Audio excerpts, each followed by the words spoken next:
सर्व युट्यूबर तुम्हाला फक्त व्ह्यूज मिळवण्यासाठी खोटी माहिती सांगतात. पण मी तुम्हाला आज या व्हिडिओमध्ये सगळी माहिती सांगणार आहे की मी 2 दिवसामध्ये माझा वॉच टाइम कसा पूर्ण केला. तर हा व्हिडिओ स्किप करू नका, तुमच्या कामाचा आहे. आणि तुम्ही जेही युट्यूबर जे आता मेहनत करत आहे लाईव्ह घेण्यासाठी त्यांच्यासाठी खूप महत्वपूर्ण आहे, म्हणून व्हिडिओ हा शेवटपर्यंत बघा. नमस्कार मंडळी, कसे आहे सर्व? मस्त असेल, मजेत असेल.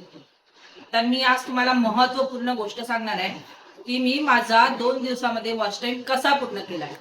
तर हा व्हिडिओ स्किप करू नका आणि शेवटपर्यंत बघा. मी पण तुमच्यासारखी छोट्या पासून खूप आता म्हणजे माझं आत्ता चॅनल मॉनिटाईज झालं 2 दिवसापूर्वी, म्हणून मी म्हटलं मी हा जो आहे टेक्निक हा सगळ्या लोकांना सांगायचे, हे ट्रिक जे आहे ते सगळ्या लोकांना सांगायचे जेही मेहनत करतात, ज्यांचे वॉच टाइम पूर्ण झाले नाही त्यांच्यासाठी हे गोष्ट आहे की जेव्हा तुम्ही वॉच टाइम पूर्ण करण्यासाठी लाईव्ह चालू करताना तेव्हा त्याच्यामध्ये कोणते हॅशटॅग वापरायचे, कोणतं टायटल वापरायचं, हे सगळं मी तुम्हाला आता सांगणार आहे की मी कशा प्रकारे 2 दिवसामध्ये माझं 4000 वॉच टाइम मी पूर्ण केला आहे. तर चला, तर मग आपण आता सुरुवात करूया. तर मित्रांनो, जेव्हा आपण लाईव्ह चालू करतो ना तेव्हा आपण ना हॅशटॅग लावायचं. आपण कसं काय करत आहे, आपण लाईव्ह सुरू करत आहे, हॅशटॅग कशाचा वापरायचा? लाईव्हचा. लाईव्ह स्ट्रीम, व्हायरल हॅशटॅग वापरायचा आणि वापरायचा. व्ह्यूज 2 येऊ, 3 येऊ, 4 येऊ, पण हा हॅशटॅग वापरा. लोकांपर्यंत पोचतात व्हिडिओ जेही लाईव्ह आहे, शॉर्ट व्हिडिओज मध्ये जातात आणि पोचतात. म्हणून तुम्ही ना हॅशटॅग हे लावा, नक्कीच लावा, कारण मी पण लावलेले आहे. तुम्ही बघू शकता माझ्या चॅनल मध्ये जाऊन एकदा चेक करा आणि हॅशटॅग व्ह्यूज वगैरे बघा. आणि ह्या हॅशटॅग मुळे व्ह्यूज येतात. आणि दुसरं म्हणजे जेव्हा लाईव्ह घेतो ना आपण, तेव्हा लाईव्हचा टॉपिक ना युनिक असला पाहिजे. म्हणजे आपण ना दररोज लाईव्ह घेतो, डेली लाईव्ह घेतो, तर काय करतो आपण? डेली लाईव्ह घेऊन फक्त जेवण झालं का, काय चालू आहे, असं असाच गोष्टी चालू राहते इकडल्या तिकडल्या.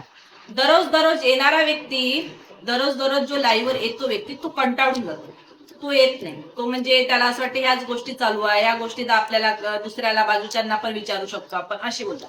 मग काय करायचं? युनिक टॉपिक निवडायचं. आपला आता खूप समाजामध्ये खूप टॉपिक आहेत, चांगले चांगले टॉपिक आहे, खूप टॉपिक. युनिक एक टॉपिक घ्यायचा आणि त्याच्यावर चर्चा करायची. आणि लोकांना काय आहे, त्याच्यावर चर्चा करायला आवडते. आता मी माझं माझं बोल आहे, माझं मी स्पीच देते, मी बोलते, म्हणून मला ना हे टॉपिक घ्यायला आवडते.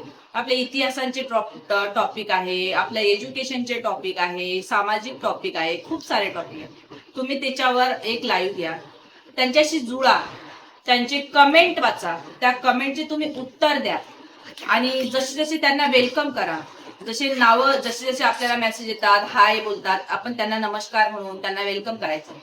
आणि त्यांना तुम्ही त्यांच्या प्रश्नाचे उत्तर द्या, त्यांना रिझन सांगा. आणि जोही टॉपिक घ्या ना त्याच्याविषयी थोडासा 15-20 मिनिट अभ्यास करायचा, की आपल्याला आता या टॉपिक बद्दल आपल्याला थोडीशी माहिती घ्यायची आहे, तर माहिती काढा त्याची, त्या टॉपिकची. मग ना लोक जुळतात, कारण त्यांची म्हणजे आपल्या शब्दांची आवाज जी असते ना ते वाढत जाते, तर व्ह्यूज होत जाते. तर मग व्ह्यूज होत जाते ना, त्याच्यामुळे ना काय होते, आपल्याला वॉच टाइम वाढतो. लोक आपल्या लाईव्हवर थांबतात, बोलतात आपल्याशी, कारण त्यांना आपलं टॉपिक आवडलं, त्यांना आपली बोल आवडली. त्याच्यामुळे तुम्ही जेव्हा लाईव्ह घेता ना, आणि त्याच्यामुळेच माझं कसं झालं, मी 2 दिवस लाईव्ह घेतलेला, फक्त 2 दिवसामध्ये 2 टॉपिक घेतलेले. आणि ते होते जर मला मला असं वाटतं ते इम्पॉर्टंट आहे, ते आपल्या ह्याच्यासाठी इम्पॉर्टंट आहे. मी असं विचार करून कधीच स्वतः घेतलं की मला वॉच टाइम वाढवायचा आहे वगैरे, याच्यासाठी नाहीच घेतलं. ते समाजासाठी इम्पॉर्टंट होतं म्हणून मी तो लाईव्ह घेतलेला.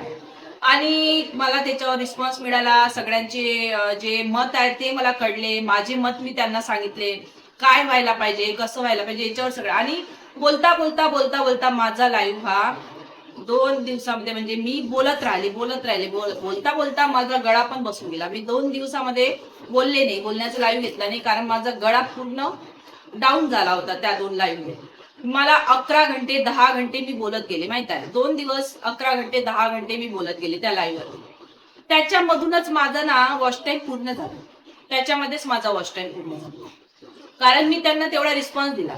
जे आपल्याला येतात, पब्लिक येतात आपल्याकडे, जे व्ह्युअर्स येतात, त्यांची मतं आपल्याला जाणून घ्यायला पाहिजे, त्यांचं वेलकम करायला पाहिजे, त्यांना सांगायला पाहिजे काय होत आहे, काय चुकीचं आहे, काय बरोबर आहे, हे सगळं सांगून सांगून तुम्ही तुमचं एक टॉपिक निवडा लाईव्ह वरती आणि तुमचं चॅनल ग्रो होणार. तुम्ही टॉपिक निवडा, अभ्यास करा थोडा 15-20 मिनिट आणि वेलकम करत राहा व्ह्युअर्सचं. त्यांना त्यांचे मतं जाणून घ्या, त्यांचे मतं आणि टायटल लावा. शॉप म्हणजे आपल्याला काही पण असलं टायटल लावायचं, चांगलं टायटल लावायचं की आकर्षित होईल लोक, अशा प्रकारे टायटल लावायचं. थंबनाईल लावायचं, थंबनाईल पण चांगलं लावायचं की लोकांना म्हणजे व्ह्युअर्सला आकर्षित करेल असं टायटल आणि थंबनाईल लावायचं. तेव्हाच कुठं आपला वॉच टाइम पूर्ण होऊ शकतो. आणि हे माझी मी गोष्ट सांगत आहे, रियालिटी. कोणीही सांगत नाही, सगळे खरं खोटे बोलतात, हे नका करू, ते नका करू, असं नाही करायचं, तसं नाही करायचं, असं बोलून बोलून खूप लोक आपल्याला फसवतात आणि व्ह्यू आपल्याकडून व्ह्यूज घेतात. पण असं बिलकुल नाही करायचं. मी तुम्हाला सांगते, अशा प्रकारे तुम्ही एक लाईव्ह घेऊन बघा, तुमचं नक्कीच वॉच टाइम पूर्ण होईल. जर लक्षात आलं असेल, तुम्हाला माझा व्हिडिओ आवडला असेल तर एकदा करून बघा आणि लाईक कमेंट करायला विसरू नका, तुमचे मतं सांगायला विसरू नका. आणि कुणालाही सपोर्ट लागला तर नक्कीच मला माझ्या व्हिडिओला कमेंट करा की ताई आम्हाला सपोर्ट करा. नक्कीच मी तुम्हाला सपोर्ट देईन. धन्यवाद.